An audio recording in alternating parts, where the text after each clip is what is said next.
Buenas tardes, bienvenidos a esta conferencia organizada por el Instituto de Física Teórica y la Residencia de Estudiantes del CSIC, a quienes agradecemos, como siempre, la fantástica organización. La charla de hoy se titula Desvelando el universo de Einstein con rayos gamma, una historia de asombrosos descubrimientos con el telescopio Fermilab. Y tenemos el privilegio de tener hoy aquí al coordinador científico de este experimento, Miguel Ángel Sánchez Conde. Él es astrofísico natural de Almendralejo, Badajoz, y es un investigador del Instituto de Física Teórica, profesor en la Universidad Autónoma de Madrid. Os lo voy a presentar un poco antes de que inicie su intervención. A lo largo de su carrera ha realizado estancias postdoctorales en el Instituto de Astrofísica de Canarias, en la Universidad de Stanford en California y en la Universidad de Estocolmo. Miguel Ángel es, como decía, coordinador científico del instrumento Fermilab, que es un experimento colocado en un satélite de la NASA que lleva 16 años en activo y que se dedica a estudiar los fenómenos más energéticos del universo a través de los rayos gamma, que es la forma de luz de mayor energía. Así que nada, vamos a dar ya paso a nuestro conferenciante de la tarde y cuando termine su intervención dejaremos unos minutos extra por si tenéis algunas preguntas para dedicarle, ¿vale? Pues nada, que disfrutéis de la charla. Gracias.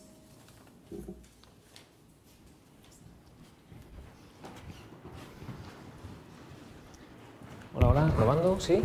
Perfecto. Bueno, buenas tardes a todos. La verdad que es un placer tener tanto público en la residencia. Primero de todo, me gustaría agradecer a Laura y el resto de la organización de este evento. Es, como siempre, un placer para mí y un orgullo estar en semejante lugar, que es completamente icónico en el panorama nacional de divulgación, sin duda. Y bueno, ya di una charlita hace unos años, pero como digo, siempre está genial venir a este sitio. Hoy os quiero hablar de los rayos gamma, que es dentro de mi pasión por la astrofísica, es sin duda la que ha venido a ser mi trabajo fundamental de mi carrera. Y además os voy a intentar conectar todo ese trabajo que hacemos en rayos gamma también con el universo de Einstein, entendido como las mayores aportaciones de Einstein en términos de astrofísica y de comprensión del universo, y cómo todo eso, cómo podemos utilizar los rayos gamma realmente para decir algo acerca de esas teorías o poner a prueba, digamos, a test esas teorías de las que estamos hablando de Einstein. Me gustaría hacer esto de forma más o menos dinámica, es decir, entiendo que tiene que haber el grosso de preguntas al final, pero también no me importaría pillar alguna pregunta que otra entre medio, si fuera posible, aunque me salte un poquito a lo mejor lo usual. ¿De acuerdo? Si tenéis alguna pregunta realmente que no puede esperar, yo os las voy a pillar con permiso aquí de los que mandan, ¿vale? De acuerdo, pues bueno, vamos a ello. Bueno, me gusta siempre empezar mis charlas de divulgación con este grabado que apareció en un libro bastante famoso de Camille Flammarion, un astrónomo del siglo XIX, un astrónomo francés. El grabado no es suyo, es de hecho anónimo, y me gusta empezar con él porque yo creo que representa muy bien, es una metáfora muy buena de lo que estamos haciendo ahora mismo todos aquí en esta sala, porque esta sala está llena y porque estoy yo ahora mismo aquí hablando frente a vosotros. Representa muy bien ese afán, esa inquietud humana, esa curiosidad inherente a la especie para siempre preguntarnos, cuestionarnos acerca del universo que nos rodea, del entorno más inmediato y más allá, y no parar como digo, de poner preguntas e intentar buscar esas respuestas, ¿no? Pese a que, bueno, aquí veis que básicamente estamos hablando de una persona de la Edad Media, con ropajes, ¿no? Que no contento con lo que ve en el mundo conocido, ¿no? A su alrededor, llega hasta los confines de ese mundo, y no contento con ello, incluso se asoma más allá para intentar vislumbrar de alguna forma el engranaje que mueve el universo, ¿no? Como digo, una buena metáfora de lo que ahora, a día de hoy, los científicos hacemos cada día en nuestro día a día, y en realidad, de forma más general, lo que la especie humana, entiendo, siente dentro, y espero que nunca cambie, ¿no? Esto básicamente es el hilo principal de la charla, en realidad. O sea, todo lo que voy a mostrar se basa justamente en esa inquietud inherente a la especie por conocer más y mejor lo que está ocurriendo a nuestro alrededor. Bueno, lo que decía, esto obviamente no es nuevo para la especie. Ya sabemos que desde los albores de la humanidad, entendido como los albores de la civilización, ¿no?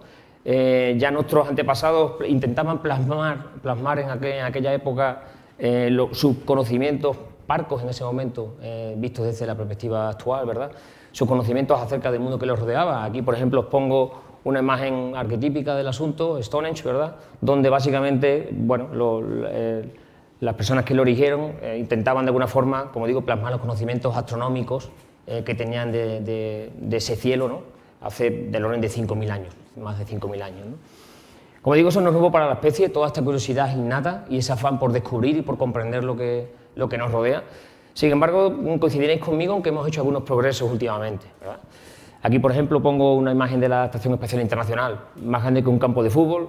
Bueno, siglo XXI, yo creo que efectivamente podemos decir que hemos hecho algunos progresos técnicos y científicos bastante relevantes. En lo que sigue os voy a explicar justamente una pequeña esquina de todo ese progreso científico.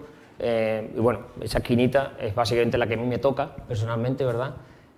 Y bueno, voy a hablar de ello, espero que con pasión y con motivación, de forma que vayáis de aquí hoy con las mismas, al menos con un poquito de esas mismas ganas que yo siento por todo ello. ¿De acuerdo? Bueno, pues cuando uno habla de astrofísica, la mayor parte de esos progresos han tenido que ver con la luz. Es decir, la clave en todo ello, en todo ese avance que estoy comentando científico, de nuestra comprensión del cosmos, ha venido de la mano de una mejor comprensión de los fenómenos luminosos, básicamente. Es decir, de entender realmente la naturaleza de la luz. En concreto, su dualidad onda-corpúsculo, ¿no? Sabemos que la luz está compuesta por fotones, partículas sin masa, que viajan a la velocidad de la luz, famosa, ¿verdad? Por otra parte, también sabemos que esos fotones se comportan de forma ondulatoria, es decir, se propagan en el espacio de manera ondulatoria, ¿no? Además, atendiendo a la energía de esos fotones, el astrofísico, ha venido básicamente a hacer como pequeños cajones, intentando de alguna forma encasillar ese fotón en distintos rangos electromagnéticos, como lo llamamos, ¿no? Así, por ejemplo, los fotones de menor energía van a ser los que llamamos radio, ¿vale? La luz en radio, la típica radio, efectivamente, eso es una forma de luz muy poco energética. Posteriormente, o sea, por encima de radio, en términos de energía, como digo, viene microondas, infrarrojo, visible, que es solamente una pequeña porción de todo el espectro electromagnético, como llamamos a todas esas posibilidades energéticas del fotón. Ultravioleta, rayos X y, por último, los rayos gamma, que son efectivamente la forma de luz más energética. Es decir, el fotón que cae, cae en el dominio de los rayos gamma, para que nos entendamos, va a tener una energía muy, muy superior, del orden de 1 billón de veces, básicamente, la energía del fotón que me llega, que detecta mi ojo, por ejemplo, ¿vale? Como decía, de hecho, el ojo, la parte visible del espectro, solamente es una mínima porción, una pequeña fracción de todo lo que se ve, ¿no? O sea, tenemos unas gafas, digamos, nuestro filtro, nuestro ojo, solamente detecta una mínima porción de lo que realmente ocurre ahí fuera. Como digo, todo ello, en conjunto, lo llamamos espectro electromagnético, ¿no? Afortunadamente para el astrofísico actual tenemos gafas, filtros, telescopios para todo tipo de luz. No solamente vemos en el visible, como hiciera Galileo, por ejemplo, con los primeros telescopios, ¿verdad? Sino que a día de hoy, en el siglo XXI, tenemos una batería tremenda de telescopios que son un prodigio de la técnica, si se quiere, ¿verdad? En cada uno de esos rangos electromagnéticos espectrales que os comentaba. Así, por ejemplo, por poner unos casos concretos y por ilustrar el caso, tenemos Fermi operando en rayos gamma, de lo que vamos a hablar largo y tendido hoy, ¿verdad? Tenemos, por ejemplo, el famoso y reciente James Webb, también en órbita, operando sobre todo en el visible, en el óptico y también en el infrarrojo. Tenemos, por ejemplo, Integral en rayos X, el gran telescopio de Canarias en el óptico, por cierto, el mayor telescopio óptico del mundo, aquí en la isla de La Palma, ¿verdad? Y sobre todo con participación española.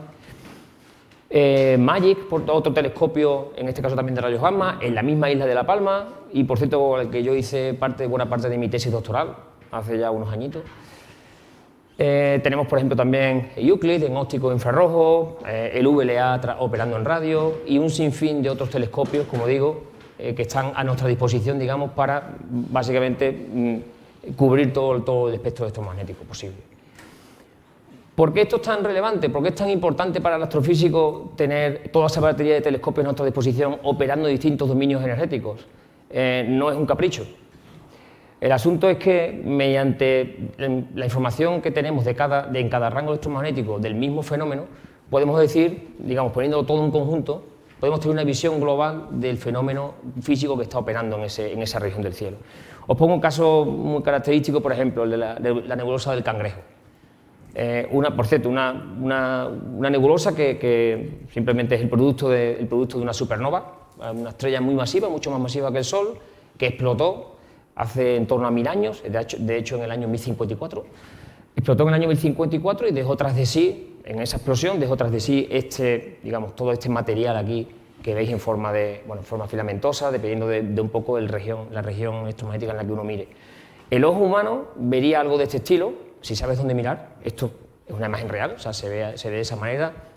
Son fotos un poquito trucadas, ¿verdad? Imágenes un poquito trucadas para mejorar el contraste, pero no dista mucho de lo que vería el ojo humano, ¿vale? En situaciones de brillo suficiente, digamos.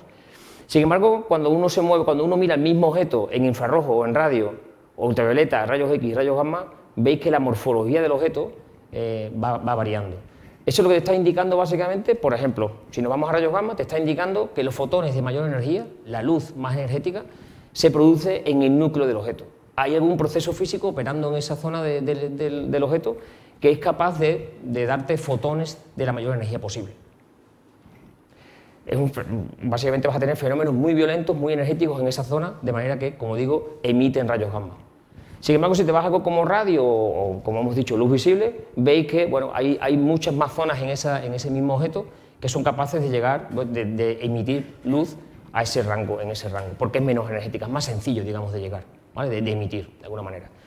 Al final, lo que os decía, lo que hace el astrofísico, independientemente básicamente del campo de estudio concreto, lo que va a hacer va a ser intentar tener una visión lo más completa posible en todos los dominios electromagnéticos que os he ido comentando. Va a intentar obtener, como digo, imágenes en todos esos rangos electromagnéticos del mismo objeto para intentar después poner las distintas piezas del puzzle de manera global, ¿verdad? Para intentar sacar conclusiones generales acerca de los procesos físicos subyacentes aquí, que están emitiendo, dando lugar a toda esa emisión. Bueno, en paralelo a todo ese avance fundamentalmente técnico que he ido comentando y que se ha ido acumulando a lo largo de las últimas décadas fundamentalmente, sobre todo en el siglo XXI, hemos tenido también una serie de avances muy significativos en la parte más teórica del asunto, es decir, en la construcción teórica de modelos y formalismos que den cuenta de toda esa fenomenología que vemos ahí arriba, en el cielo, en el firmamento. Por razones obvias, el que voy a enfatizar aquí, pese a que obviamente ha habido muchas más teorías muy fundamentales y muy significativas a lo largo del último siglo, la que quiero realmente enfatizar en este contexto concreto de la astrofísica es la relatividad general de Einstein, propuesta en el 1915, hace ya más de 100 años, por Albert Einstein, y donde el espacio y el tiempo aparecen unificados, y no solamente eso, además están conectados a la materia y la energía que hay en el universo. Es decir, el espacio y el tiempo ya no pueden desacoplarse de ninguna de las maneras, son básicamente dos caras de la misma historia. Y además no solamente eso, sino que, como digo, va a haber una conexión entre materia y energía con ese espacio-tiempo. Eso es una revolución por completo en el mundo de la física. En la física clásica esa conexión no existe, ni entre el espacio y el tiempo, ni entre el espacio-tiempo y la materia y energía. Para poner un poco las cosas lo más simplificadas posibles y podamos progresar en la charla, dejadme deciros al menos que lo que se tiene es que a mayor concentración de materia en un punto dado del cosmos, del universo, vamos a tener que ese espacio de tiempo, ¿vale? Se curva de manera más... se ve modificado, distorsionado de forma más apreciable, más significativa. Cuanto más materia o energía, que son básicamente lo mismo, en este tipo de formalismo teórico, cuanto más materia y energía, como digo, más se va a curvar el tejido del espacio-tiempo a tu alrededor. Es decir, más distorsiones vas a tener espaciales y temporales en el entorno de ese objeto tan masivo. Vamos a ir conectando poco a poco a lo largo de la charla esto que acabo de decir con el mundo de los rayos gamma. Ya veremos que hay una conexión muy clara, muy evidente entre ambos tipos de fenómenos. Lo interesante aquí también, por ejemplo, es que la gravedad deja de ser una fuerza en el sentido clásico de la palabra, una fuerza de atracción, ¿verdad? Cuando uno habla de gravedad, lo que piensa inmediatamente es en la típica manzanita de Newton cayendo a tierra, es básicamente una fuerza de atracción. Sin embargo, en la teoría de la relatividad general, esa gravedad deja de ser una fuerza y es simplemente una manifestación de cómo se curva ese espacio-tiempo. En ese sentido, lo que hacen los objetos simplemente en presencia de esa distorsión espaciotemporal, lo que va a hacer es seguir una trayectoria concreta, diferente de una trayectoria en apariencia rectilínea. Es decir, la gravedad va a aparecer de forma muy elegante como una consecuencia natural de que tu tapete, el tapete en el que has puesto tus objetos masivos, se ha distorsionado en determinadas zonas. ¿Vale? Bueno, citando al físico norteamericano John Wheeler, allá por mitad del siglo XX, comentaba de hecho en una charla también de divulgación, decía que la materia parece que la materia le dice al espacio cómo curvarse en su entorno, ¿verdad? Es lo que decíamos, cuanto más materia pongas aquí digamos, imaginad un colchón, donde pongo una bola muy pesada, el colchón se distorsiona, ¿verdad?, cerca de ese objeto masivo. Lo mismo está ocurriendo con el espacio-tiempo en ese entorno. Entonces la materia le va a decir al espacio cómo curvarse y el espacio lo que le va a decir a la materia es cómo moverse. Para objetos cercanos a este objeto tan masivo, lo que va a ocurrir es que va a seguir una trayectoria muy concreta, diferente de la rectilínea, justamente porque ve, digamos, esa distorsión espaciotemporal que hemos comentado. Bueno, la teoría de relatividad general de Einstein, en el marco de la astrofísica y cosmología moderna, es una pieza clave, una pieza fundamental. Realmente el marco teórico en el que nos vamos a mover, en el que vamos a intentar de alguna forma encasillar todo el resto de fenómenos astrofísicos, sobre todo a gran escala, que ocurren, que conocemos, de los que conocemos en el siglo XXI. Por tanto, bueno, lo que se ve es que es fundamental para describir la evolución del universo, en cuanto que este universo contiene materia y energía, por supuesto, ¿verdad? Y fundamentalmente también lo que vamos a tirar de esta teoría de la relatividad general en aquellos entornos muy extremos desde el punto de vista gravitatorio. Es decir, cuando tengas un objeto muy masivo, no te vale la Tierra, ¿vale? Tienes que buscar objetos ahí fuera mucho más masivos para que esto sea relevante. Bueno, pues cuando tienes ese tipo de manifestación gravitatoria tan extrema, vas a tener que tirar de esta teoría para entender lo que está ocurriendo ahí. Es nuestra mejor herramienta para acercarnos a ese tipo de fenómeno físico que ocurre en esa región del cosmos. Bueno, pues pese a los progresos, ya os he dicho, he sido bastante optimista en la entrada de la charla, ¿verdad? He hablado de avances científico-técnicos en forma de telescopios, en todo rango electromagnético, he hablado de grandes avances teóricos también, de la mano, por ejemplo, de uno de los gigantes de la física de todos los tiempos, como Albert Einstein. Es evidente que hemos hecho muchos progresos, pese a que obviamente tenemos que seguir hacia adelante de forma humilde, porque bueno, en el contexto general obviamente no somos más que una motita de polvo, ¿verdad? Pero bueno, pese a esos progresos yo diría que quedan muchísimas incógnitas. Afortunadamente, por supuesto. Sabemos, todo científico que se precie tiene ese toque de humildad que estoy comentando, ¿verdad? Pese a que sabemos que estamos abarcando más y más conocimiento, cuanto más conocimiento abarcas, esa frontera de conocimiento es mayor y por tanto te das cuenta de que te falta por descubrir muchas más cosas. Esa ignorancia, inherente también a la ciencia moderna, es fundamental para seguir en el mismo camino, digamos, de progreso, ¿vale? Para no parar de cuestionar y de seguir adelante con, básicamente intentando solucionar y comprender lo que está ocurriendo a nuestro alrededor. Por eso decía lo de afortunadamente, y de hecho veo también bastantes caras jóvenes en la audiencia, espero que muchos de vosotros, de hecho, seáis capaces de aportar vuestro granito de arena a todo lo que viene, ¿por qué no, verdad? Bueno, pues eso, quedan muchas incógnitas. En esta charla en concreto, por razones obvias, es lo que me han dicho que cuente, me voy a centrar en los rayos gamma.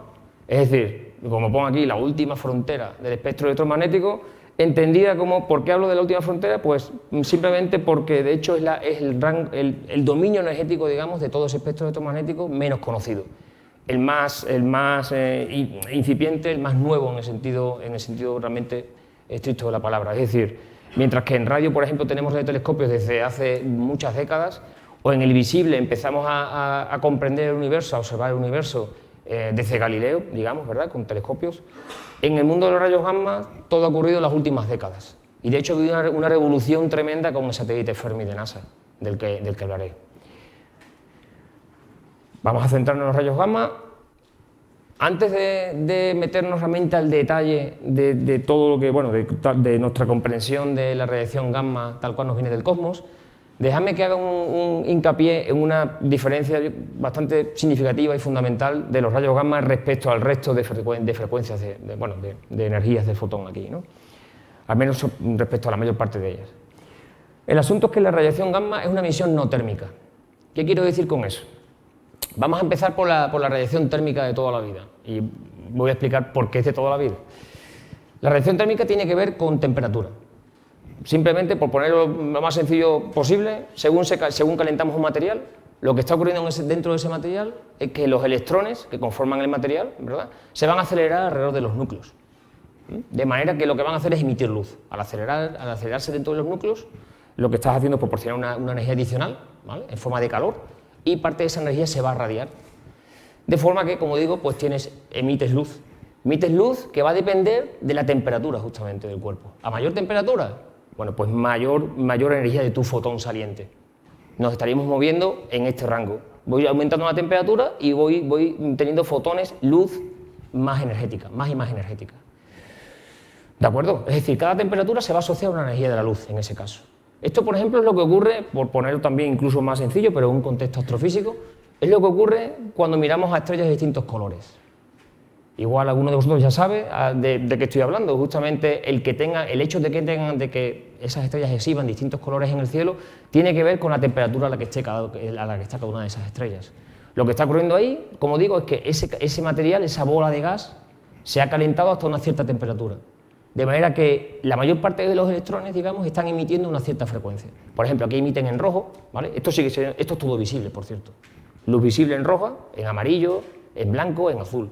De hecho, cuanto más fría, más roja, cuanto más caliente, más azul, ¿vale? Las estrellas que veis más azules son las más calientes del cielo. ¿De acuerdo? Es decir, de nuevo, todo esto es un proceso térmico. Térmico en el sentido realmente etimológico de la palabra, es decir, tiene que ver con temperatura, de ahí lo de térmico. ¿Qué pasa con los rayos gamma? Bueno, pues resulta que no estamos en ese caso. Y dejadme que llegue justamente a una especie de absurdo al respecto. Imaginaos que vamos subiendo la temperatura, ¿vale? Vamos de aquí, del rojo al azul, ¿vale? Subimos más la temperatura, salimos del visible, nos metemos en ultravioleta, subimos más la temperatura todavía, ese cuerpo empieza a emitir en rayos X, subimos más la temperatura. ¿Hasta dónde se puede subir la temperatura? Bueno, pues el asunto es que parece, si uno mira en apariencia los fotones que te llegan en rayos gamma, ¿vale?, uno diría, bueno, esos fotones de rayos gamma se han originado si la asociación temperatura, frecuencia, energía es 1 a 1 y sigue siendo válida aquí en esta región, ¿verdad? Resulta que esos rayos gamma deberían estar asociados a cuerpos con una temperatura del orden de 100.000 millones de grados. Lo que ocurre a 100.000 millones de grados es que la materia en sí misma se disociaría. Es decir, le metemos tanto calor al cuerpo que básicamente se descompondría, para que nos entendamos. No existirían esos electrones dando vueltas alrededor de los núcleos. Directamente no hay un proceso térmico que aguante tanta temperatura. ¿Vale? Entonces, justamente por eso mismo, al absurdo que hemos llegado es que entonces esos fotones, ese tipo de luz, no ha podido ser emitido de forma térmica. Tiene que haber otros procesos ahí fuera que han sido capaces de emitir la forma de luz más energética posible. A eso se le conoce como un proceso no térmico y de hecho la radiación gamma lo es. En este caso, lo que suele ocurrir es que vas a ser capaz de acelerar en ciertos entornos astrofísicos muy violentos, muy energéticos, vas a ser capaz de acelerar partículas cargadas como los electrones, por ejemplo, hasta energías tales que, bueno, según se van moviendo, por ejemplo, hay bastantes variaciones, pero por poner un caso concreto, según se van a ir moviendo y cambiando su trayectoria, van a emitir luz. Como tienen una energía tan elevada, una velocidad tan elevada, esa radiación que emiten cae en el dominio de los rayos gamma, pero no tiene nada que ver con la temperatura, en este caso. Como digo, es una diferencia fundamental entre la radiación gamma y el resto de frecuencias. Para ser del todo estrictos, por si hay alguien que estudie física, por ejemplo, también os puedo comentar que hay ciertos procesos no térmicos que operan en radio, pero eso es otra historia. Si queréis hablamos después, ¿vale? Bueno, resulta que hemos llegado entonces a que hay ciertos procesos en el universo, ciertos entornos astrofísicos muy violentos, muy extremos ahí fuera, muy energéticos, que son capaces de emitir radiación gamma, la forma de luz más energética que se conoce. ¿De acuerdo? Bueno, pues entonces estamos justamente, lo que quiere decir eso, es de perogrullo, cuando yo construyo un telescopio de rayos gamma y miro al universo y observo el universo en rayos gamma, me estoy asomando realmente al universo más energético, más violento. Solamente aquellos procesos más a lo bestia, explosiones y cosas de ese estilo, ya veremos qué otros procesos hay, ¿vale?, van a ser capaces de llegar, como digo, a esa radiación gamma. ¿De acuerdo? Lo que ocurre también, y como os mostraré, es que, puesto que estamos con esos fenómenos más energéticos y más violentos del universo, resulta que no es sorprendente que coincidan en muchos casos con lugares donde la gravedad es extrema, es súper intensa. Es decir, vamos a estar en entornos de objetos muy masivos que distorsionan el espacio-tiempo de forma brutal en su entorno y en el que vamos a tener que echar mano de la relatividad general. Es decir, de alguna forma ya os estoy dando pinceladas de esa conexión intrínseca, y completamente profunda, ¿no? Digamos, y que no hay manera de romper entre los rayos gamma y esos fenómenos gravitacionales extremos en muchos casos, como digo. ¿Vale? Estamos, sobre todo, el mensaje es que estamos en lugares, entornos muy, muy violentos, muy extremos del universo. Y por tanto, no es de extrañar que tengamos que echar mano como herramienta de la relatividad general para entender qué ocurre ahí. Y los rayos gamma vamos a tenerlo como herramienta para, bueno, básicamente como método de observación, digamos, como forma de observar. Muy bien, muy bonito. Es decir, quiero aprender acerca del universo más energético y más violento. Venga, me voy a construir mi telescopio de rayos gamma. El problema aquí es que los rayos gamma no llegan a Tierra. Bueno, el problema para el astrofísico. El astrofísico que como yo, o como aquí algún otro infiltrado, el problema que tenemos es que desde Tierra, en principio, no vamos a poder hacer astrofísica de rayos gamma.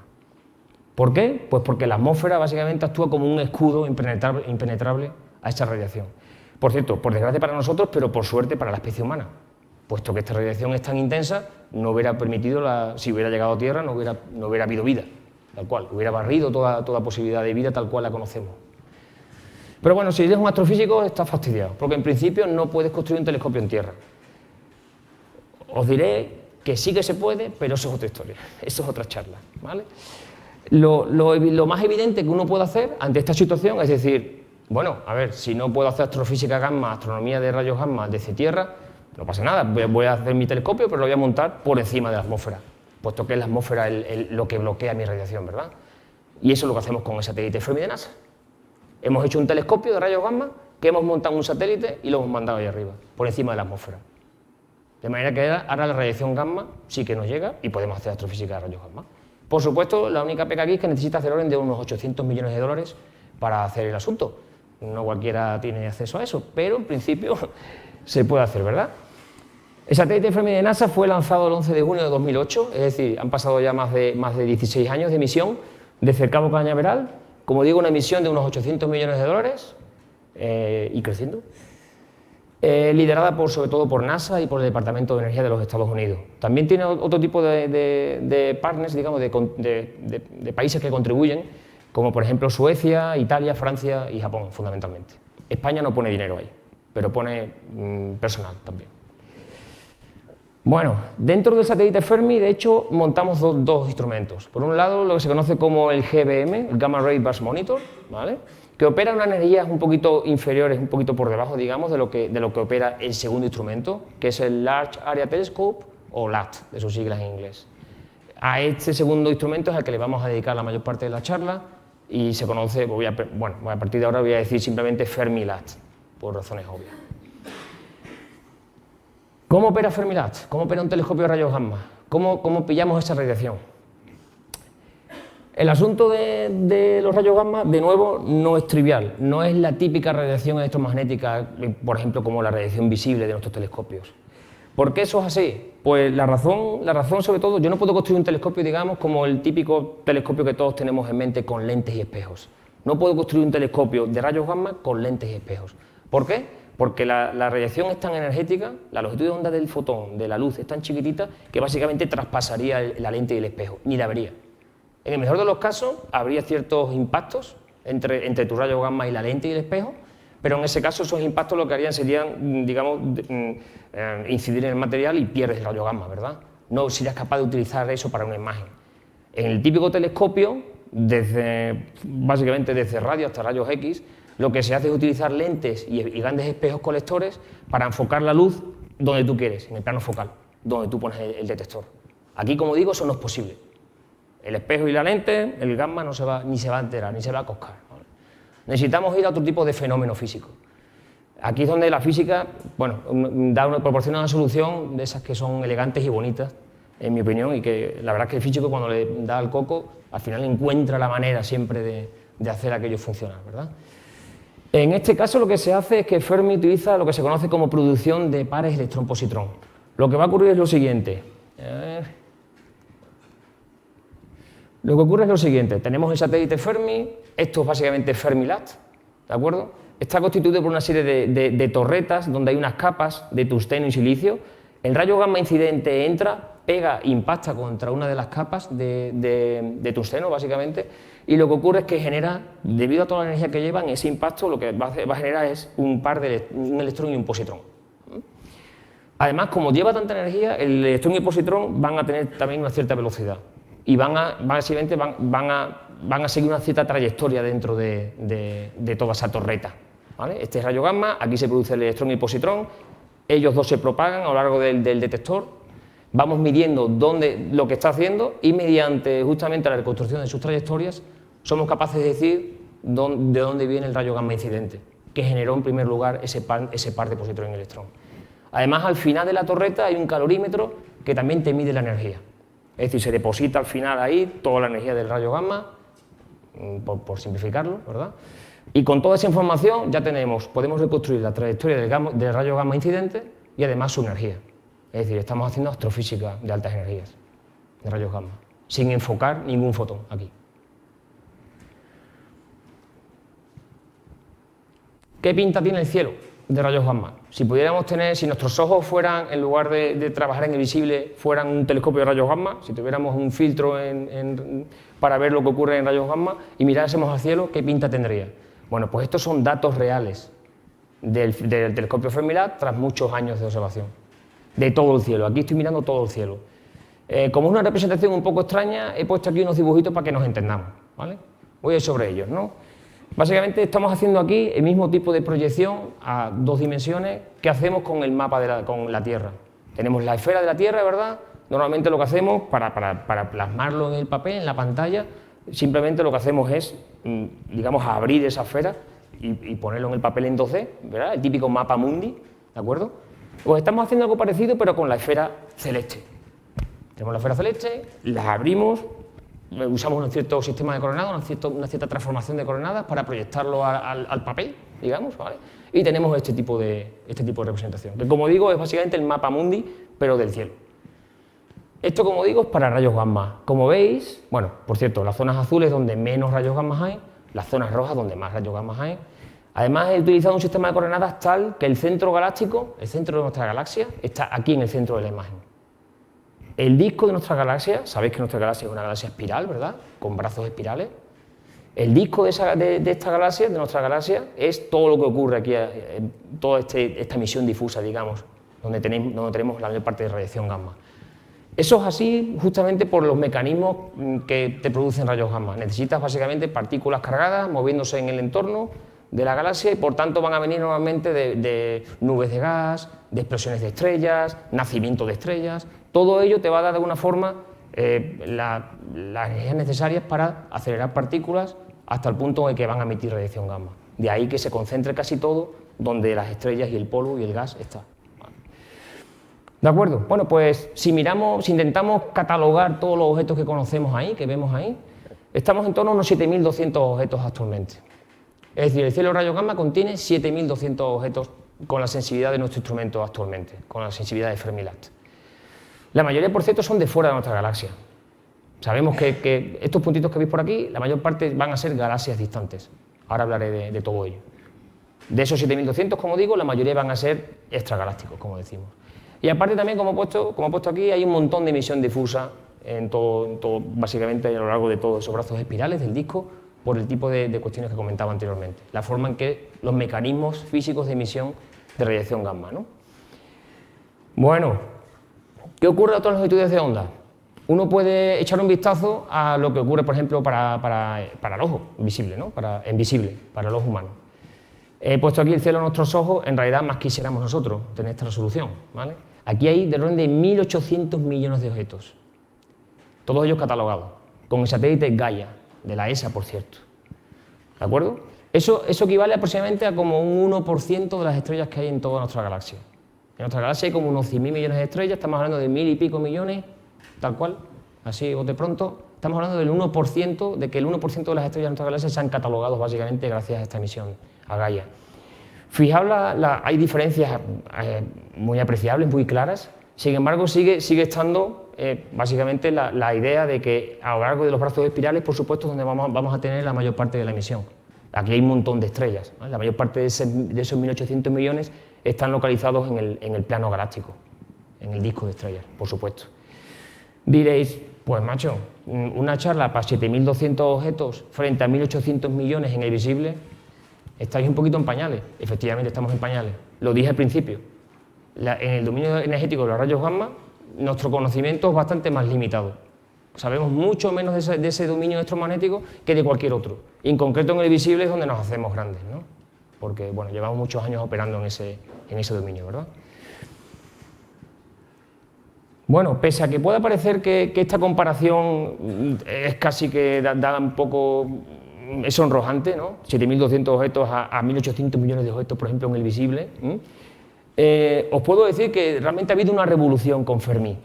Su predecesor, Ygritte, aquí por ejemplo, que operó en los años 90, tenía una resolución espacial y una resolución espectral y una sensibilidad muy inferiores, típicamente un orden de magnitud en cada una de las cuestiones que acabo de mencionar, con respecto a Fermi, que como digo, pues se lanzó en 2008 y está operando en la actualidad.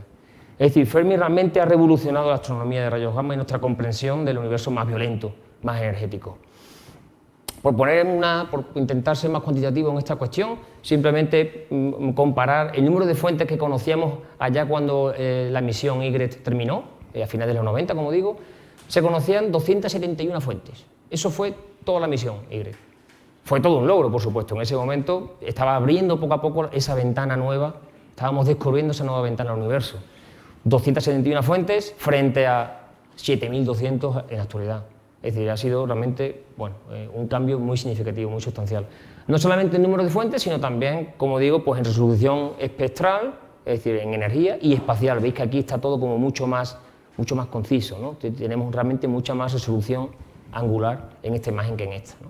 Todo ello se ha traducido, como digo, en una mejor comprensión de los fenómenos gracias a Fermi en el dominio gamma.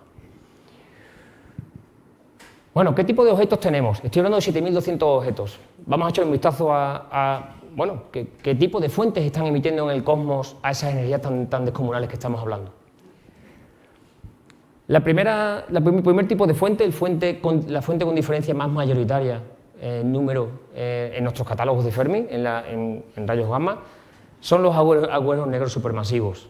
Estos agujeros negros están en el centro típicamente de galaxias, de otras galaxias, no en la nuestra, ¿vale? Y lo que está ocurriendo aquí es lo siguiente. El agujero negro, supongo que ya muchos de vosotros sabéis de qué va el asunto, pero dejadme rápidamente que explique de qué se trata. Es una región, una región justamente donde tienes tanta materia, has metido tanta materia de energía, hay tal densidad de materia, que has conseguido curvar el espacio-tiempo de forma tan extrema en ese entorno que ni siquiera la luz va a ser capaz de escapar. Es decir, cuando la luz siga su trayectoria tradicional, trayectoria típica, como es una forma de energía, y la materia y la energía son la misma cosa en relatividad general, se va a ver sujeta, va a notar justamente cómo se ha curvado todo ese espacio-tiempo. Lo que va a ver es que no va a ser capaz de salir. Has curvado tanto, has puesto algo tan masivo, tan denso en ese centro, en esa parte, en esa región del cielo, que como digo, lo que ocurre es que nada va a poder escapar, ni siquiera la luz, ¿no? De ahí lo de que sea negro, ¿no? Decimos que es negro porque básicamente no está emitiendo luz. El que sea negro no quiere decir que no lo vemos. Lo vemos yo creo que está bastante bien ilustrado en esta. Esto, por supuesto, no es una fotografía, es un montaje, básicamente es un dibujo, ¿verdad? Pero ilustra bastante bien lo que pensamos que está ocurriendo en el entorno más cercano, más inmediato al agujero negro. El agujero negro, debido a las fuerzas tan intensas de gravedad que tiene, lo que va a hacer es que va a remolinar, va a acretar todo el material que hay en su entorno, de forma que, bueno, en apariencia parece que está cayendo en el sumidero, ¿verdad? Al producirse, lo que está pasando es que también al producirse ese remolinamiento de material, vas a ser capaz de acelerar, el material se va a ir acelerando, se va a ir calentando, y vas a ser capaz también de acelerar buena parte de esas partículas hasta energías tales que de nuevo vas a emitir radiación gamma. Es decir, vas a tener radiación gamma proveniente de las zonas más cercanas al agujero negro, debido a ese fenómeno gravitacional tan extremo, ¿no? A ese tirón tan extremo gravitacional en ese entorno.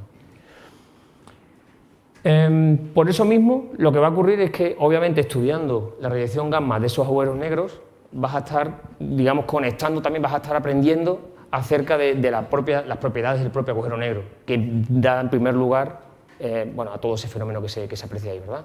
De nuevo, es una conexión evidente entre la radiación gamma, que se genera cerca del agujero negro, y el propio agujero negro, es decir, relatividad general. No lo he dicho, debería haber empezado posiblemente por ahí. Estos agujeros negros fueron predichos por la relatividad general de Einstein. Previamente a su publicación, digamos, ni se hablaba de ellos, por supuesto. A partir de la publicación de la relatividad general, varios se dieron cuenta, varios científicos de la época, ya de hecho al año siguiente había una solución concreta por Schwarzschild. Bueno, lo que vieron de esas ecuaciones de Einstein es que salían de forma natural, se predecían de forma natural estos bicharracos en el cielo, ¿verdad? Debería haber algunas regiones ultradensas de material que harían que la luz ni siquiera pudiera escapar, como digo. Es decir, su existencia ya venía predicha por la relatividad general. Durante mucho tiempo no se supo de ellos, eran básicamente una especulación, un juego casi, si se quiere, matemático, predicho por la teoría. Sin embargo, bueno, a lo largo de las últimas décadas las evidencias se han acumulado de tal manera y con tal precisión que ahora nadie duda, ningún astrofísico que se precie duda de la existencia de estos agujeros negros. Además, los contamos por miles, ¿no? Pues como digo, el mensaje principal aquí es que de hecho es un laboratorio ideal para testar esas teorías de Einstein, la relatividad general. En concreto porque su propia existencia, como digo, viene de la teoría, y no solamente eso, sino que además vamos a tener partículas, por ejemplo, en este chorro de material que sale en apariencia de ese agujero negro, ¿verdad? En este chorro, por ejemplo, las partículas se van a mover a velocidades cercanas a la de la luz, a una energía tremenda, y para comprender cómo se mueven esas partículas y cómo da lugar a ese chorro, digamos, de energía, vas a tener que echar mano de nuevo de relatividad general. Estás en un entorno o sea, de gravedad extrema, una partícula cargada que se mueve en ese entorno, de nuevo, relatividad general es tu herramienta matemática para intentar comprender lo que ocurre ahí. Bueno, segunda parte de mi bestiario particular de rayos gamma. Otro tipo de fuente que tenemos, por ejemplo, son las supernovas. Las supernovas son simplemente explosiones de estrellas muy masivas, mucho más masivas que el Sol. Típicamente decenas de veces la masa del Sol. Esas estrellas van a terminar sus días en una explosión colosal, muy violenta, donde básicamente van a salir disparadas buena parte del material y por supuesto vas a tener partículas cargadas propagándose de nuevo en el medio, un medio típicamente rico ya de por sí, y por tanto dando lugar a rayos gamma. Puesto que estás hablando de estrellas muy masivas, cada vez que yo diga masiva aquí, quiere decir que es un entorno gravitatorio muy extremo. Eso va a querer decir que también tengo que tirar de la relatividad general de Einstein. De nuevo, es la mejor herramienta para entender lo que ocurre cuando tienes un objeto muy, muy masivo. Como por ejemplo, pues, básicamente de dónde provienen estas supernovas. Otra posibilidad son los púlsares. También los catalogamos dentro de Fermi. De hecho, conocemos actualmente unos 300 púlsares. Hemos incluso sacado un catálogo recientemente, el catálogo 3PC en español, donde bueno, damos las propiedades de esos 300 púlsares que están emitiendo radiación gamma, que conocemos, ¿no?, con nuestra sensibilidad. ¿Qué es un púlsar? De nuevo volvemos al mismo tipo de escenario. Una estrella muy masiva, varias decenas de veces típicamente la masa del Sol. En este caso a lo mejor no tanto como para formar... Bueno, vamos a dejarlo simplemente estrellas muy masivas. Lo que va a ocurrir es que hay una lucha constante entre gravedad, básicamente entre la gravedad y todo lo que tú puedes hacer dentro de la estrella, la presión de radiación para que aquello no colapse. Al final la estrella colapsa y el que colapse en algo, en una cosa u otra, va a depender de la masa de la estrella principal, de la estrella originaria, ¿no? En este caso los púlsares estamos hablando de, como decía, de estrellas cuyas masas inicialmente son varias veces la masa del Sol. Cuando eso ocurre, vamos a tener este juego entre gravedad y presión de radiación, es decir, la estrella básicamente se rebela contra ese colapso gravitatorio, no quiere morir, digámoslo así, ¿verdad? Y al final lo que va a quedar es un pequeño núcleo muy denso, el resto lo expele la estrella, en forma de supernova, por ejemplo, ¿vale? Se lo va a quitar del medio, pero sobrevive un pequeño núcleo en la estrella que es ultradenso. A ese núcleo, compuesto de neutrones, ni más ni menos, se le conoce como estrella de neutrones, ¿vale? Es un cadáver estelar a esas alturas, y algunos de ellos, bueno, lo que va a hacer es que rotan muy rápido en el entorno en el que están y empiezan a pulsar de alguna forma, radiación, sobre todo fundamentalmente en radio. Bueno, estoy explicando un poco por qué se llaman púlsares. Son en realidad estrellas de neutrones, como digo, que rotan muy rápido en ese entorno. De nuevo estoy hablando de lo mismo, estoy hablando de colapso de estrellas muy masivas, mucho más masivas que el Sol, es decir, relatividad general. Tu mejor herramienta para entender cómo ha colapsado ese objeto concreto y cómo se ha formado la estrella de neutrones. Pero no solamente eso, puesto que estoy en un objeto que está rotando muy rápido y que es capaz de generar campos magnéticos muy intensos, en un entorno muy rico en partículas cargadas, esas partículas cargadas se van a acelerar muchísimo en esos campos magnéticos, dando lugar a radiación gamma. De nuevo, la conexión en estos objetos entre radiación gamma y el fenómeno físico subyacente que es la creación de la estrella de neutrones, el púlsar, es decir, de relatividad general. Estoy intentando, como veis, siempre explicar, poner sobre la mesa la idea de que los rayos gamma son una herramienta básicamente muy potente para entender ciertos aspectos de la relatividad general, ¿verdad? Otro caso concreto que catalogamos. En este caso solamente tenemos unos pocos sistemas conocidos con Fermi. Son sistemas binarios. Un poco haciéndolo de forma también simple, divulgativa en este caso, y rápida, espero. Tenemos un par de estrellas que nacen básicamente de la misma nube común, es decir, han nacido a la misma vez, desde el punto de vista cósmico, ¿verdad? Lo que pasa es que una de las dos estrellas es mucho más masiva que la otra, de forma que termina su combustible mucho antes, ¿vale? Y explota en forma de supernova, por ejemplo, y al final termina en o bien una estrella de neutrones o bien un agujero negro, ¿de acuerdo? Es decir, tenemos un agujero negro en ese entorno donde antes existían dos estrellas que estaban viviendo tan tranquilos, ¿vale?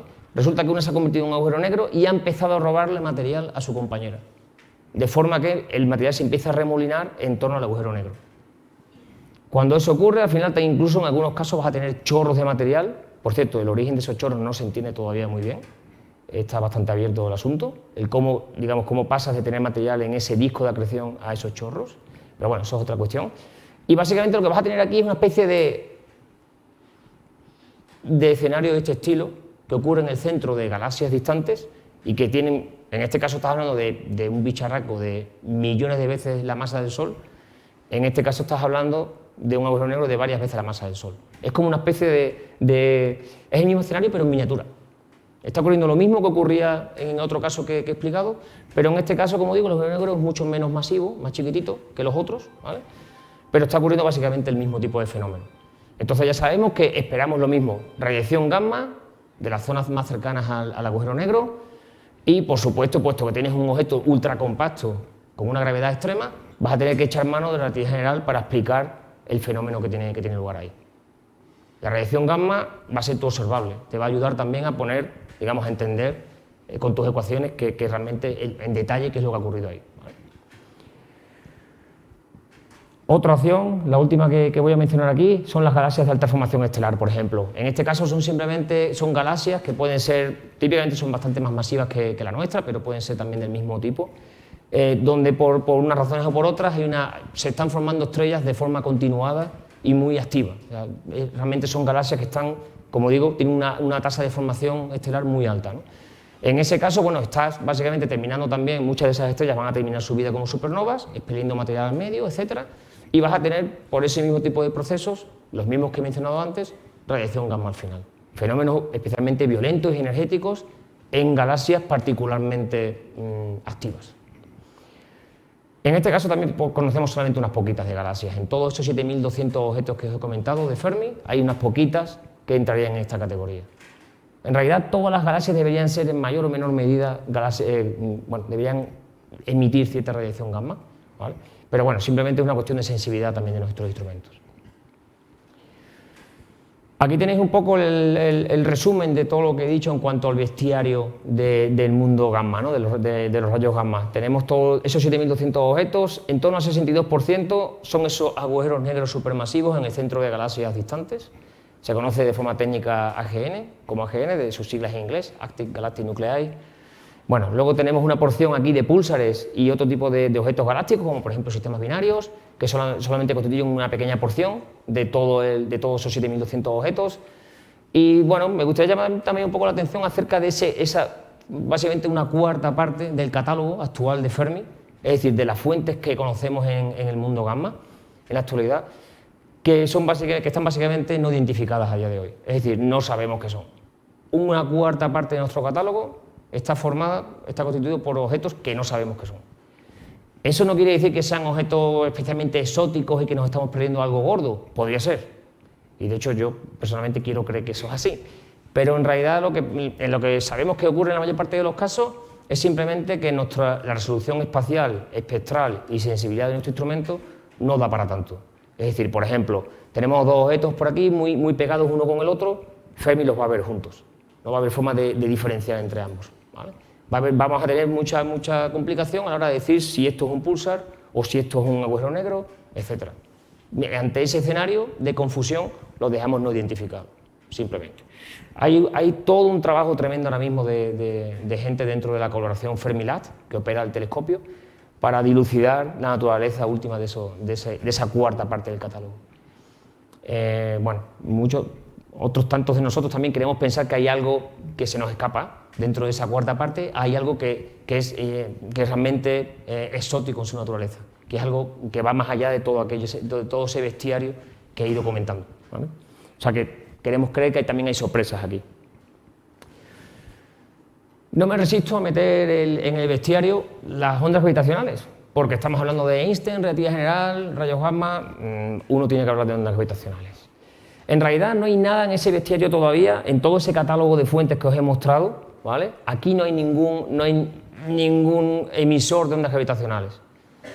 Pero bueno, como digo, como pensamos que somos optimistas, pensamos que va a ocurrir en el futuro, lo meto ya, me adelanto en mi charla al futuro y en unos años vuelvo aquí otra vez y os diré que efectivamente en mi bestiario existían ese tipo de objetos. ¿Qué tipo de objetos estoy hablando? Bueno, primero déjame que introduzca a la onda gravitacional.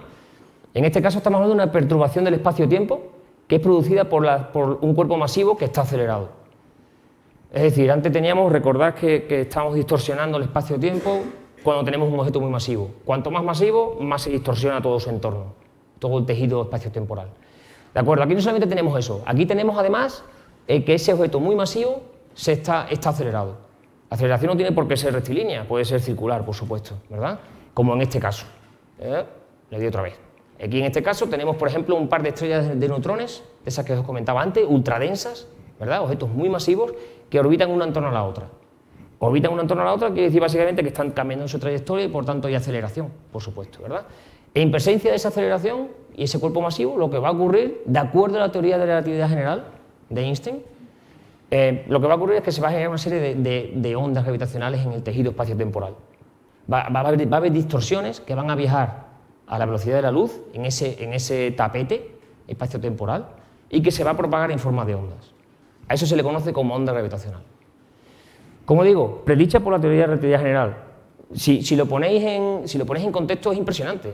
Estamos hablando de una teoría que se saca en el 1915 y que se adelanta a su tiempo, porque predice la existencia de agujeros negros, que ni siquiera Einstein pudo entrever realmente que sus ecuaciones encerraban eso y que existían, y ahora 100 años después resulta que existen. Y no solamente eso, sino que además predijo la existencia de estas ondas gravitacionales. La existencia de estas ondas gravitacionales durante mucho tiempo se tuvo de nuevo como una especie de ejercicio matemático, prácticamente. A efectos observacionales, toda la comunidad científica pensaba que iba a pasar mucho más tiempo, si no era imposible, que esto se detectara, porque lo que necesitas es un objetos muy masivos, primero, para generar ciertas ondas gravitacionales que pueden ser detectables, pero es que incluso de esa manera la amplitud de esas ondas es muy bajita. Es decir, tienes que tener instrumental muy sensible, que se pensaba, bueno, que todavía se escapaba bastante a la técnica, ¿no? Los primeros detectores de ondas gravitacionales empezaron a desarrollarse en los 70. Algunos os tacharon de locos en ese momento, ¿no? Obviamente. Parecía que era bastante prematuro buscar ondas gravitacionales con la tecnología del momento. Sin embargo, los detectores se fueron poco a poco mejorando hasta que, madre mía, la sorpresa fue mayúscula cuando en 2015 las colaboraciones LIGO y Virgo anunciaron la detección de un fenómeno de onda gravitacional. Brutal. Construyes una teoría totalmente, eso, es una teoría, está en tu cabeza, ¿vale? construyes una teoría que te predice la existencia de ciertos fenómenos, construyes el instrumental adecuado para buscar ese fenómeno y lo encuentras. Bueno, pues desde 2015 actualmente el número ha ido creciendo, el número de objetos detectados, y se conocen como unos 100 eventos actualmente. Estaba viéndolo, de hecho, esta mañana, está cerca de 100 ahora mismo. Estamos hablando de nuevo de los fenómenos más violentos que se conocen en el universo. Objetos muy compactos que se aceleran, ¿vale?, uno en torno al otro, produciendo esas ondas gravitacionales. Como estamos hablando de fenómenos muy violentos, de nuevo volvemos a lo mismo. Explosiones de supernovas podrían generar estas ondas gravitacionales. Formación de agujeros negros, la propia formación, es decir, el colapso gravitatorio de una estrella muy masiva, podría generar ese tipo de distorsiones espaciotemporales. Y también, por supuesto, un poco la que se ilustra aquí, el choque de cuerpos muy masivos, ¿no? Como por ejemplo dos estrellas de neutrones, o una estrella de neutrones y un agujero negro, o dos agujeros negros, objetos muy masivos que al final interaccionan entre ellos y una coalescencia básicamente y se hace un único objeto. De ese evento de formación de un único objeto, a partir de esos dos objetos muy masivos, se generan ondas gravitacionales muy intensas, que de hecho se detectan en la actualidad con nuestros detectores, ¿verdad? Fijaos que me estoy refiriendo al mismo tipo de entornos al que me estaba refiriendo en la astrofísica de rayos gamma, fenómenos muy energéticos, muy violentos. De nuevo, hay una conexión directa y muy evidente con los rayos gamma, con la generación de rayos gamma. Creemos que de esos entornos de hecho, debería también no solamente surgir ondas gravitacionales, que podemos detectar con nuestro instrumental en Tierra, sino también radiación en forma de luz. Como son fenómenos muy energéticos, esa luz te va a llegar como radiación gamma, como rayos gamma. Por tanto, puedes utilizar Fermi, en principio, para complementar la búsqueda de ondas gravitacionales, ¿verdad? Son los mismos objetos al final, los que te producen las ondas gravitacionales y esa emisión de radiación gamma. Eso se está buscando continuamente, vaya por ahí lo primero, y de hecho uno de los dos instrumentos de los que he hablado que están a bordo del satélite Fermi, el chiquitito, el que opera a energías más bajas, GBM, Fermi GBM de hecho detectó una señal gamma coincidente con un evento de onda gravitacional. Esto ocurrió en el 2017, y de hecho fue tan relevante que permitió identificar al objeto emisor. De hecho, la forma en que ocurrió fue casi que la contraria. Primero GBM detectó una especie de estallido de rayos gamma en el cielo. LIGO y Virgo, que son las colaboraciones de ondas gravitacionales, vieron en sus datos si había pasado algo en ese mismo momento y estaba ahí, justamente. Había un evento coincidente, un evento de onda gravitacional coincidente con lo que había visto Fermi GBM en el cielo, en forma de explosión de rayos gamma, ¿no? Y como digo, pues permitió identificar al objeto emisor, básicamente apuntar a una cierta galaxia frente a otras, ¿no? El tema de las ondas gravitacionales es que por sí solas los instrumentos de onda gravitacional no pueden decirte exactamente en qué región del cielo ha ocurrido. Es decir, la detectan, saben que ha ocurrido un evento de onda gravitacional, lo detectan en sus detectores, valga la redundancia, es decir, ven esa pequeña vibración, digamos, del espacio-tiempo, pero no te pueden decir de dónde viene. No saben si ha ocurrido allí, si ha ocurrido allá.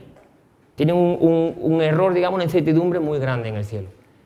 Experimentos como telescopios de rayos gamma, como Fermi GBM, ayudaron en el proceso de identificación. Dijeron, espera, no es allí, eso seguro, es por allí, ¿vale? Digamos, ¿vale? Por hacerlo claro. Esto es un poco lo que se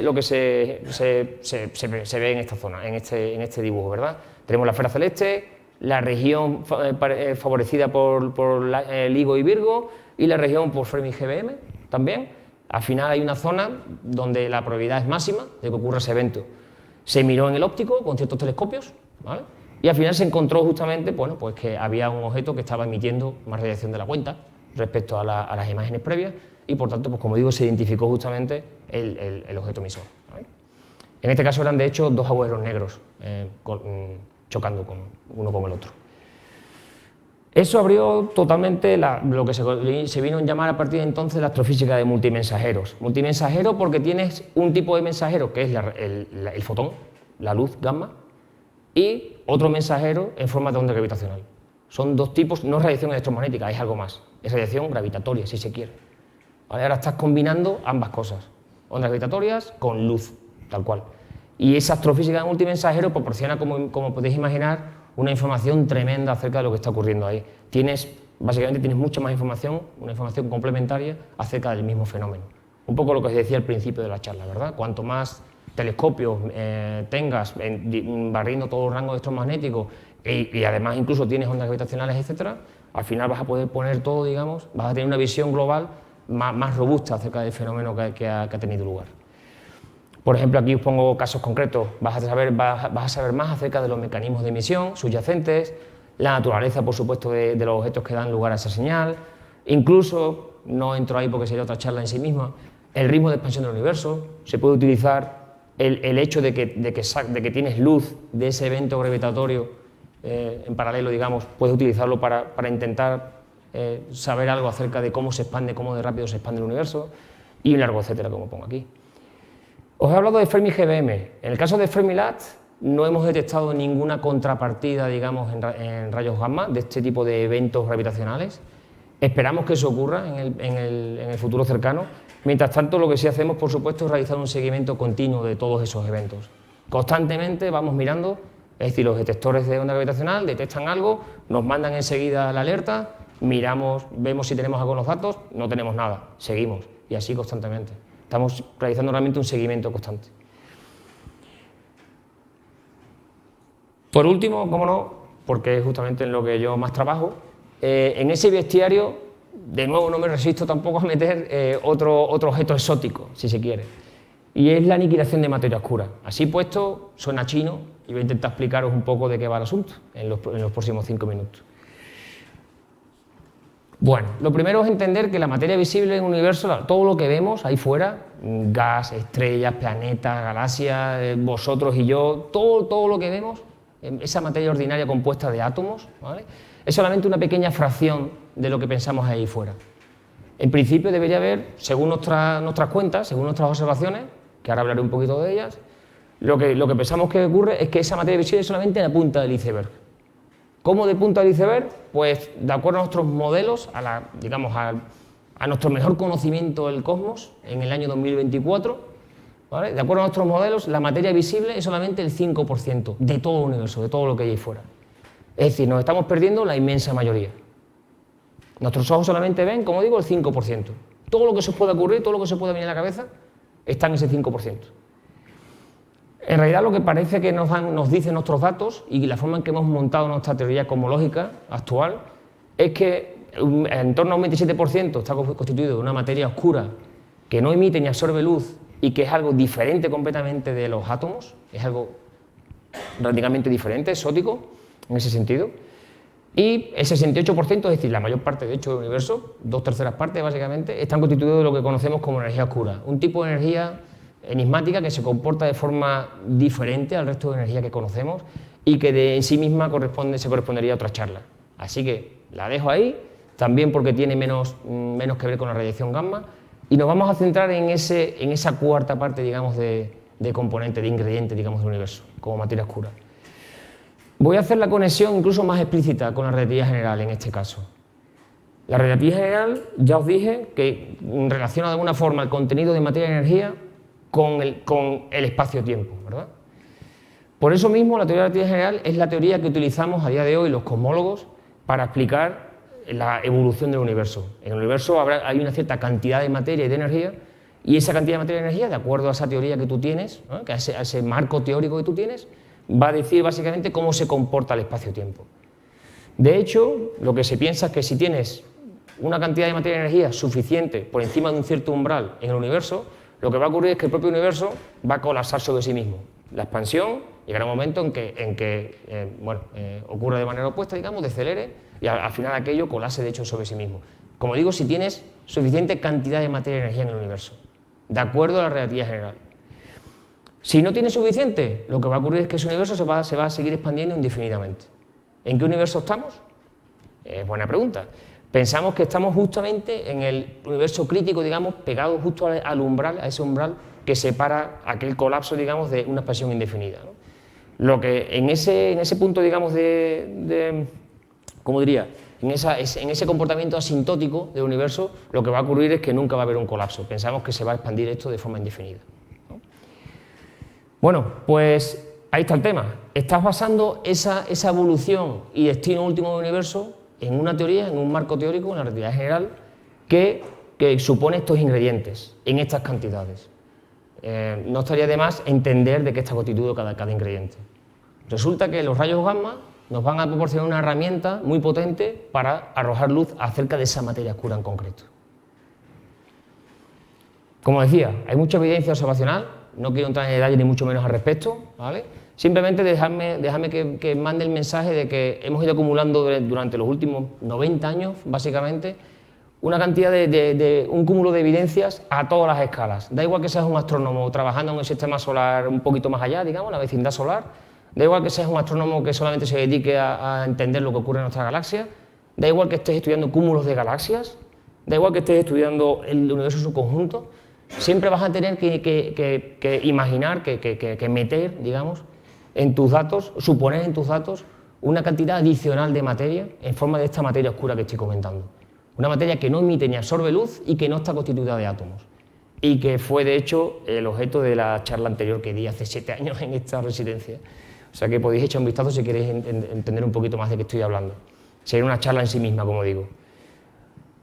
Aquí basta decir que, vale, pese a toda esa evidencia observacional que hemos ido acumulando a lo largo de los años, 90 años de evidencias observacionales, todo el mundo, toda la comunidad astrofísica estándar, digamos al menos, que piensa realmente que existe esa materia oscura, ¿vale?, para explicar los datos. Pese a todo ello, no sabemos de qué está hecha la materia oscura. La naturaleza última que compone esa materia oscura no se sabe. Os he dicho que no son átomos, no puede ser, ¿vale? Ni eso, ni electrones, ni nada de ese estilo. Si no, ya lo hubiéramos detectado hace tiempo. Tiene que ser algo más exótico, algo diferente, de ahí lo de los dragones, ¿no? Bueno, en las teorías más aceptadas, si vais ahí fuera y habláis con físicos de partículas, mis colegas los particuleros, como los llamamos, te dirán, a ver, de entre todas las posibilidades de partículas que pueden componer la materia oscura, estamos enamorados por completo de una en concreto, que se conoce como Weakly Interactive Massive Particle, partícula masiva débilmente interaccionante, o algo así. Como digo, hay distintas razones de peso, aparentemente, según los particuleros, para pensar que eso es así, para que realmente ellos tengan una teoría preferida para explicar esa materia oscura, en términos de una cierta partícula, un cierto tipo de partícula, que, como digo, se llama WIMP. Lo único que viene al caso aquí, lo más interesante para nosotros, es entender que una de esas propiedades resulta que es la siguiente. Cuando esos WIMPs, claro, existirían en miles de millones, por supuesto, en el universo, ¿verdad?, para dar lugar a toda esa materia oscura que necesitas, ¿no? Cuando dos WIMPs se encuentran en zonas muy densas en el universo, esos dos WIMPs se aniquilan dando lugar a luz. ¿Vale? Es un proceso, por ejemplo, muy parecido al que ocurre con un positrón y un electrón. Positrón y electrón se encuentran, cargas distintas, se aniquilan y emiten luz. El tipo de luz que emiten va a depender de la masa de la partícula que ha dado lugar a esa aniquilación. En este caso, los particulares te dicen que la masa, realmente esas partículas son muy masivas y te van a dar lugar a un tipo de luz que cae, que es muy energética, que son rayos gamma. Ahí está la conexión, la clave que estábamos buscando. Es decir, podemos utilizar Fermilab para buscar rayos gamma que vienen del producto de aniquilación de partículas de materia oscura ahí fuera. Al hacer eso, estamos realmente arrojando luz acerca de esa componente, un ingrediente básico fundamental para entender cuál va a ser la evolución y el destino del universo. Está todo conectado. Relatividad general, rayos gamma, de nuevo. Voy terminando. Bueno, ni qué decir tiene, esta búsqueda con Fermilab la hemos hecho desde el primer día que estaba el satélite Fermi arriba. Yo el primero, ¿no?, como buen creyente, ¿no? Lo hemos buscado por arriba y por abajo, lo hemos buscado por todos sitios donde en principio uno espera tener las mayores acumulaciones de materia oscura. Por ejemplo, el centro galáctico, galaxias enanas, satélites de nuestra galaxia, etc. Esto, como digo, es el objeto de otra charla y de nuevo os invito a ver aquella charla que di en su momento porque va de esto justamente. El que no hayamos tenido ninguna señal clara de materia oscura no quiere decir que estamos perdiendo el tiempo del satélite, ni muchísimo menos, ¿verdad? Lo que está ocurriendo es, como en otras muchas ramas de la ciencia, buscamos algo, no lo vemos, bueno, ya sabemos que eso no era. Es decir, tú construyes un modelo, imaginaos que tienes un modelo que supone una cierta masa de la partícula de materia oscura, del WIMP, ¿verdad? Y me dices que interacciona de una determinada manera, con una cierta tasa, digamos, de interacción. Bueno, tu modelo va a caer a lo mejor por aquí, en este tipo de espacio de parámetros, digamos, ¿verdad? Una cierta masa con una cierta tasa de interacción. Pongo tu modelo que va a ser un puntito aquí, en este tipo de figura. ¿De acuerdo? Yo como astrofísico, tú eres el particulero, me has dicho que tu modelo está aquí, es decir, la materia oscura tiene esas propiedades en concreto. Yo como astrofísico uso Fermi y busco señal, no encuentro señal, ¿y qué hago? Soy capaz de decirte lo que no es. Aquellos modelos que me deberían dar señal, sin embargo no encuentro esa señal en mi telescopio, por tanto me cargo ese modelo. Te digo, lo siento, pero tu modelo entra en una zona que ya he descartado con mis datos. Es decir, estamos aprendiendo, estamos haciendo ciencia de alto nivel, por supuesto, estamos arrojando luz acerca de la naturaleza de la materia oscura, pese a que no estamos viendo nada, ¿vale? Estamos arrinconando poco a poco lo que puede ser esa materia oscura, al final, y entendiendo básicamente lo que sí podría ser.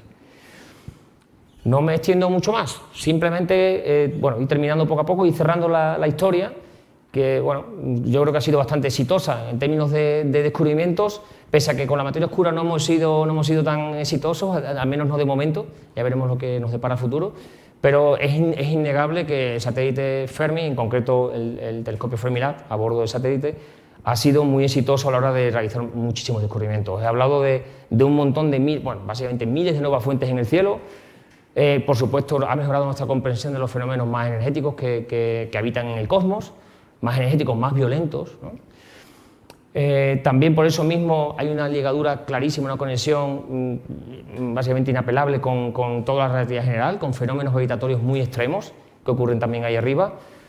Os he mostrado también cómo utilizamos Fermilab para entender parte de los ingredientes fundamentales que componen el universo, de esa materia oscura, ¿verdad? Y bueno, por ejemplo, no he tenido tiempo para hablar de otras cosas, como la emisión difusa galáctica, que antes no era muy bien entendida, ahora poco a poco vamos desgranando cada vez más su naturaleza y sus propiedades. Esto me lo salto, eran dos ejemplos por si tenía tiempo, obviamente no iba a tenerlo. Termino básicamente como empecé, pese a los progresos, de los cuales he dado ciertas pinceladas, espero, de manera más o menos acertada. Quedan muchísimas incógnitas, insisto, afortunadamente, estamos en ello. De nuevo, yo el primero y conmigo una buena parte de los científicos, espero. Y termino como empecé. En realidad lo que estamos haciendo no es ni más ni menos que lo que siempre hemos estado haciendo como especie. Una curiosidad innata, inherente a nosotros y que espero que no desfallezca nunca. De eso va todo, ¿no? Muchas gracias.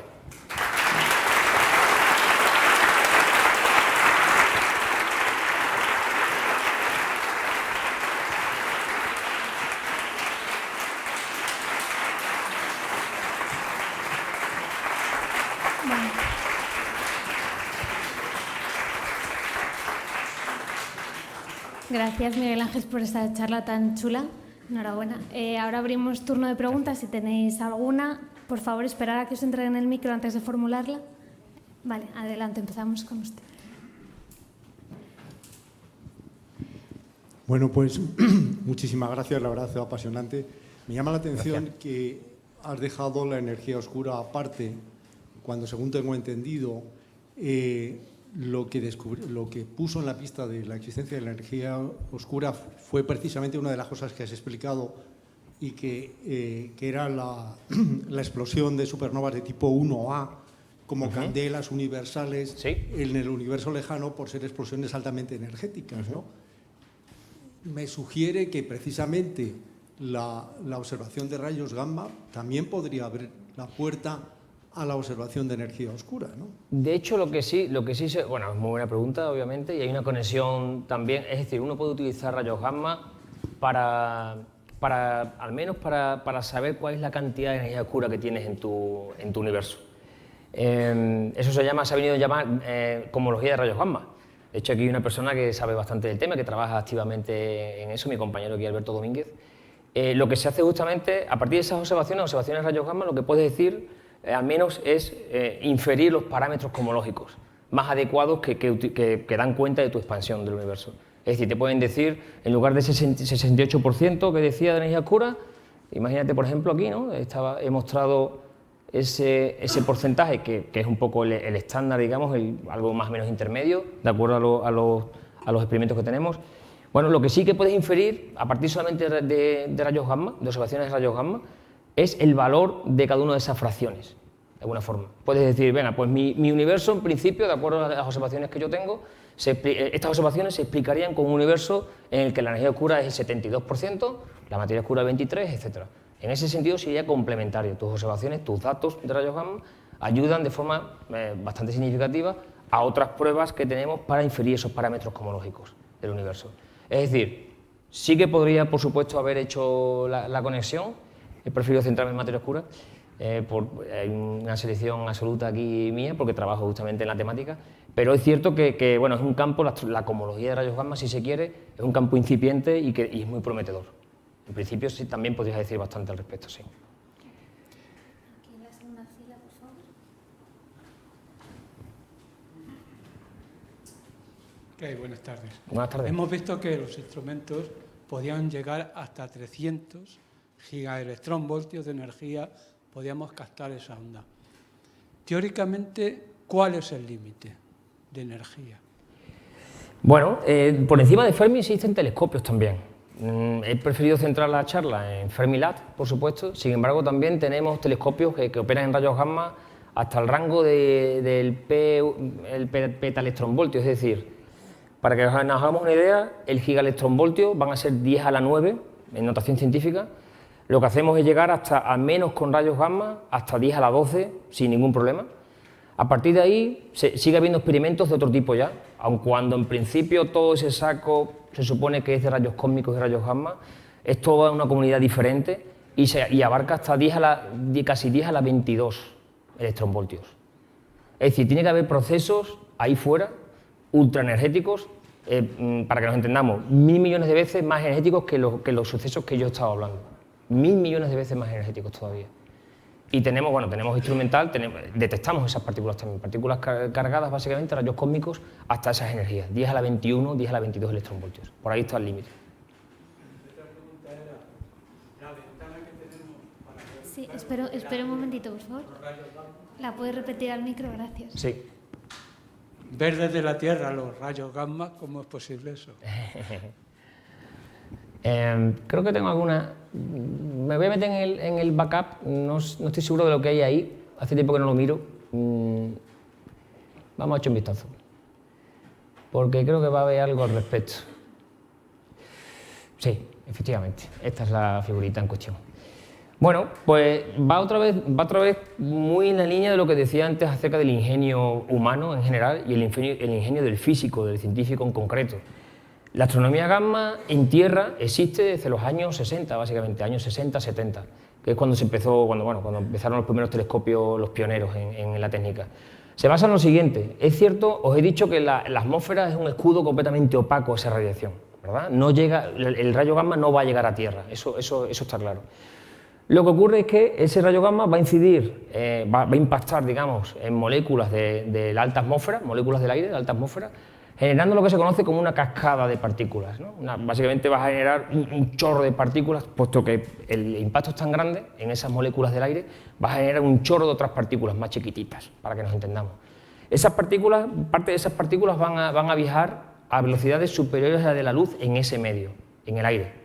Es decir, vas a tener, por ejemplo, electrones que se van a propagar en la alta atmósfera, a unos 10 kilómetros de altura, con velocidades ultralumínicas, superiores a la de la luz. Eso es posible, de nuevo, eso no es física exótica, eso es posible, ¿vale? Porque en ese medio la luz va un poquito más lento que esas partículas. Cuando eso ocurre, resulta que se produce un fenómeno que en física se conoce como Cherenkov. Se emite luz Cherenkov. Esa partícula cargada que va a una velocidad ultrarrelativista en ese medio va a generar una luz según en su dirección de movimiento, de trayectoria. Una luz Cherenkov, que le llamamos, que es una luz azulada, una luz que está pegada al ultravioleta, básicamente, visible ultravioleta. Bueno, perfecto. Resulta que tu rayo gamma ha incidido en la alta atmósfera, ha generado un chorro de partículas, algunas de las cuales van a emitir luz. Perfecto, monto mi telescopio, ahora telescopio en el visible, ultravioleta, básicamente, que sea capaz de detectar esa luz. El problema aquí es que esos fogonazos de luz duran muy poco, nanosegundos solamente. Durante mucho tiempo la técnica tuvo problemas con eso, porque tenías que tener detectores que pillaran, digamos, ese chorrito de luz muy tenue, en azul, pero además del orden de nanosegundos. Es decir, te lo perdías fácilmente, porque tienes que integrar tiempo, no llegas a tener el nanosegundo de detección, hasta que finalmente se consiguió, ¿no? Actualmente hay en la Tierra un montón de, sobre todo 3 grandes colaboraciones que operan telescopios Cherenkov, como se le llaman a estos telescopios, que lo que hacen, como digo, es colectar, creo que está bien, colectar esa luz ultravioleta, como digo, luz Cherenkov, proveniente de los rayos gamma incidentes. En función de la energía del rayo gamma vas a tener una cierta impronta en tu imagen, en tu detector. Analizando esa imagen eres capaz de decir de dónde te vino el rayo gamma y no solamente eso, cuál es la energía del rayo gamma que dio lugar a esa luz. Brutal, yo no sé vosotros, se me ponen los pelos de punta. Porque de nuevo el físico, bueno, se las ha ingeniado para hacer astronomía de rayos gamma, bueno, con una resolución espectral y espacial y una sensibilidad realmente muy significativa y muy competitiva desde Tierra. Es decir, no nos dimos por vencidos, digamos, de alguna manera, y además de los satélites, tenemos también en Tierra telescopios de rayos gamma. Vale, al fondo, sí.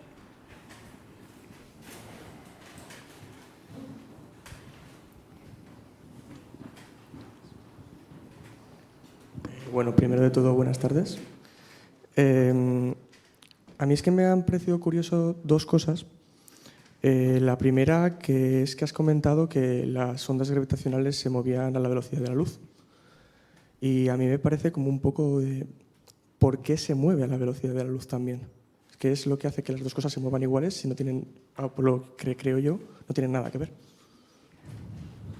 Bueno, la velocidad de la luz es una pieza clave en la relatividad general. Te la vas a encontrar también cuando uno atiende a la radiación electromagnética, ¿verdad? La radiación electromagnética, tú sabes, la luz básicamente se propaga en forma de onda y esa onda, la velocidad de propagación es c, es la de la luz. De la misma forma tienes en esa teoría, de nuevo siguiendo con esa velocidad máxima para sucesos físicos, digamos, tienes esa velocidad máxima impuesta por la teoría, como digo, que enraiza directamente de dónde sale la teoría, la propia teoría, y que de nuevo asigna esa misma velocidad a las ondas gravitacionales. Es una cuestión matemática, básicamente, que sale de cómo se construye la teoría. Te salen unas ondas, en este caso de gravedad, no electromagnéticas, que se van a propagar a esa velocidad, ni más ni menos. La belleza aquí está en que efectivamente eso, al menos hasta donde sabemos, ocurre. Es decir, por ejemplo, en esos eventos que te digo donde tenemos información lumínica e información gravitatoria de un evento en concreto, del mismo evento, se detecta efectivamente que la velocidad a la que se ha propagado esa onda hacia ti, gravitatoria, es la misma que la velocidad en la que te ha llegado la luz. Ambas coinciden y son c, velocidad de la luz. Allí en los sofás hay otra pregunta, ¿sí?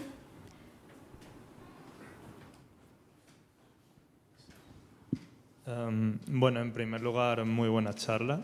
Y luego Gracias. También quería preguntar, cuando estabas hablando del satélite Fermilab, al incidir el rayo gamma en todos esos espejos que hay en el satélite, ¿qué es lo que provoca la división del rayo gamma en el par positrón-electrón? ¿Es de forma espontánea o hay algún otro factor vinculado? Me pillas ahí porque es tema de física de materiales. Igual mi mujer te puede decir algo más. Básicamente ahí se ha buscado un material que optimiza, que maximiza, vamos a decir, maximiza esa conversión. El tungsteno en ese caso lo que te va a decir, lo que te va a hacer es que para fotones que inciden sobre el tungsteno con una energía del orden del gigaelectronvoltio, va a haber una probabilidad bastante elevada de que ese fotón gamma, pues al incidir en ese medio, como digo, produzca un par de electrón-positrón. El motivo último de por qué ese material es especialmente, maximiza esa probabilidad respecto a otros, no lo sé. Eso no, la verdad que no lo sé. Pero se busca justamente esa es la idea. Se maximiza ese efecto. De forma que cualquier rayo gamma que incida en ese material seguramente haga ese tipo de fenómeno. Hay un par de preguntas aquí adelante, el caballero, sí.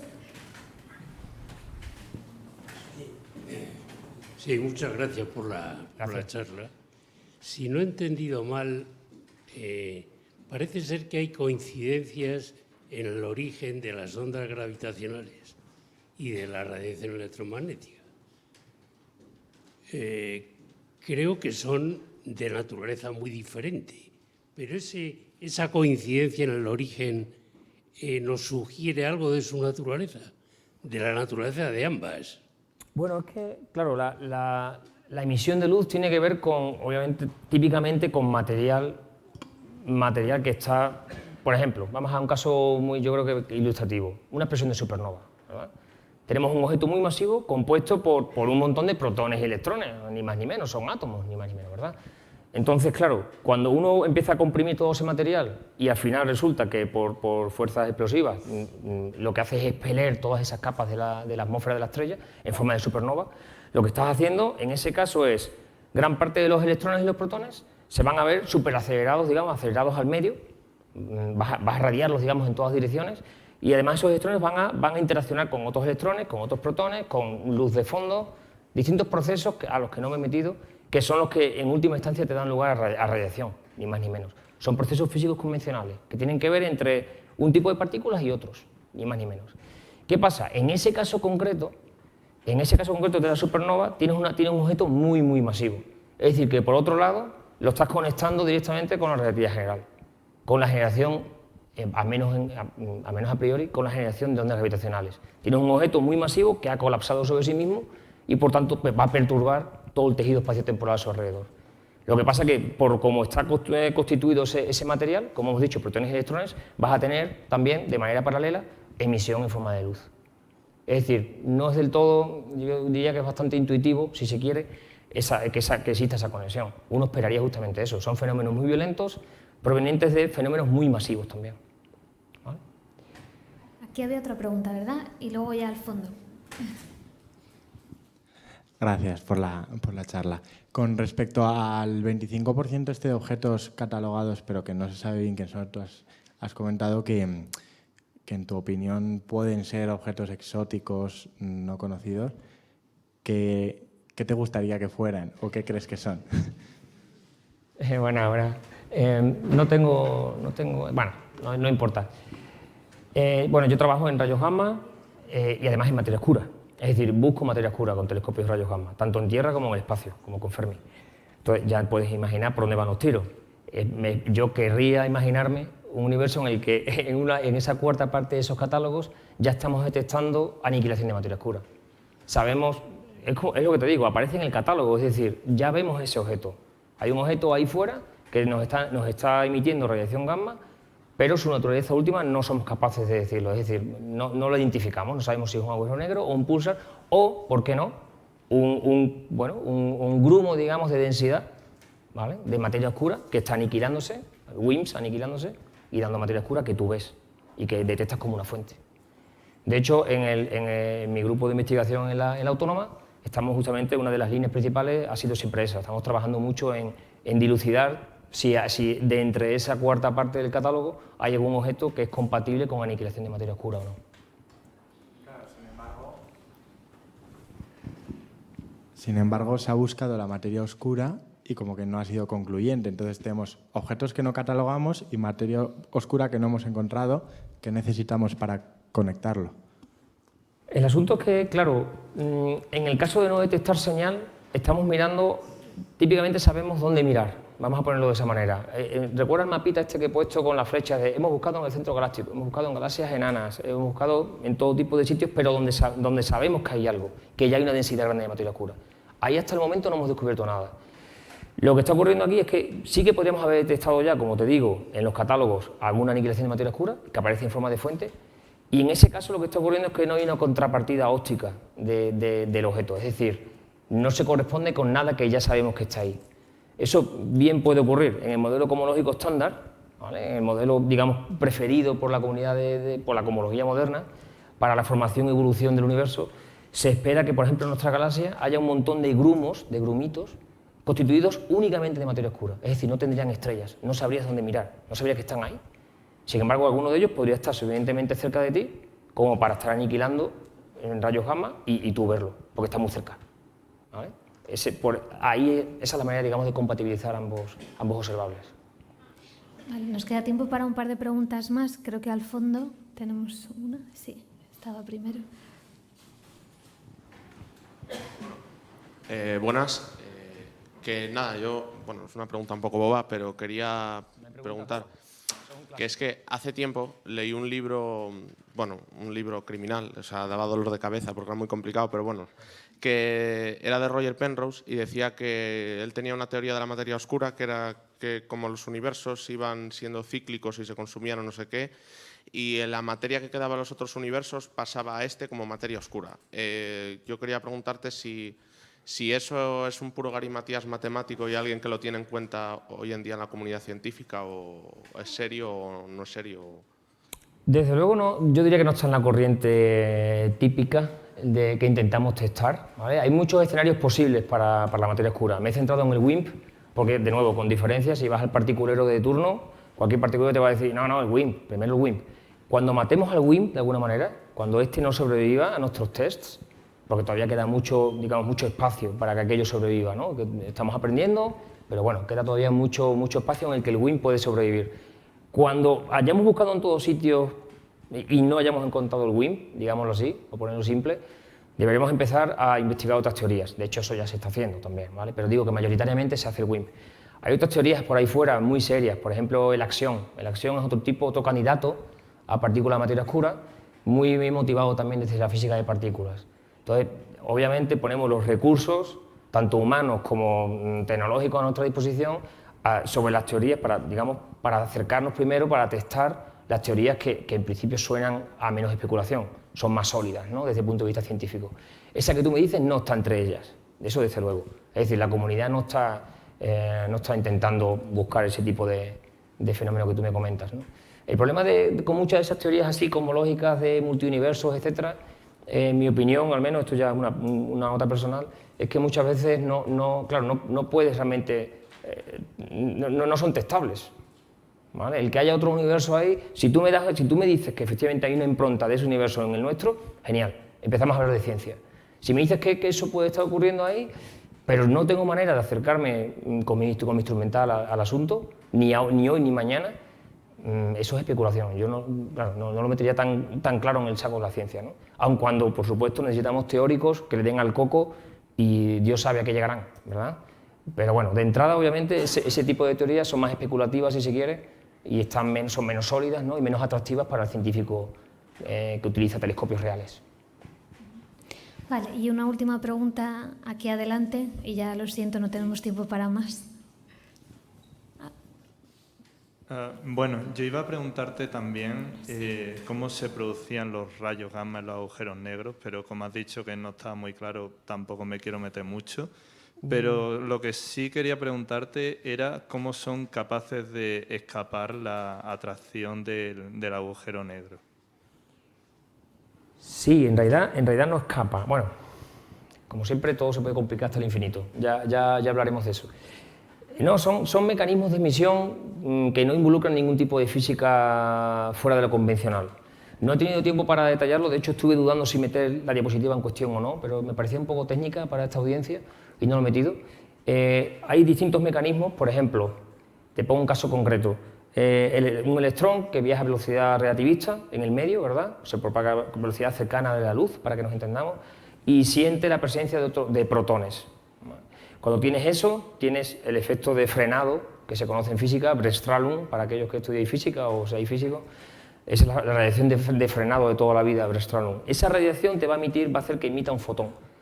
En qué rango energético te cae el fotón va a depender de la velocidad a la que va tu electrón. Como hablamos que tiene una velocidad relativista, tiene muchísima energía, ese fotón va a ser gamma, ¿vale? Es un fenómeno físico, como digo, convencional. Igual que ese, hay otros 2 o 3, fundamentalmente, operando en todo el entorno del agujero negro. Cerca del agujero negro, como te decía, hay un montón de material que se arremolina, ¿vale? Parte de ese material va a caer, ese no te interesa. La radiación gamma no se ve del agujero negro, se ve del entorno más inmediato, del que todavía sobrevive, del que no ha caído. Y ahí, en ese entorno más inmediato, como digo, está ocurriendo un montón de cosas. Impactos de protón-protón, generando rayos gamma, mediante algún tipo de física de partículas.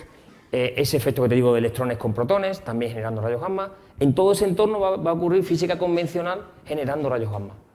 Pero dentro del agujero negro, no, ahí no sabemos lo que ocurre, lo que hay, si hay algo. Se supone que sí, una zona súper densa, pero no tenemos ni idea. Todo lo que hay dentro es interestelar, es especulación, básicamente. Bueno, pues ya se nos acaba el tiempo, de verdad que lo siento. Muchísimas gracias a todos por asistir. Un aplauso también a Miguel Ángel, por favor. Gracias.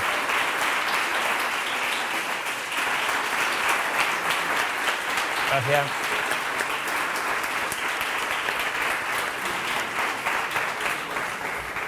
En noviembre habrá más charlas de física, ya anunciaremos las fechas, estar atentos, que os esperamos, ¿vale? Gracias.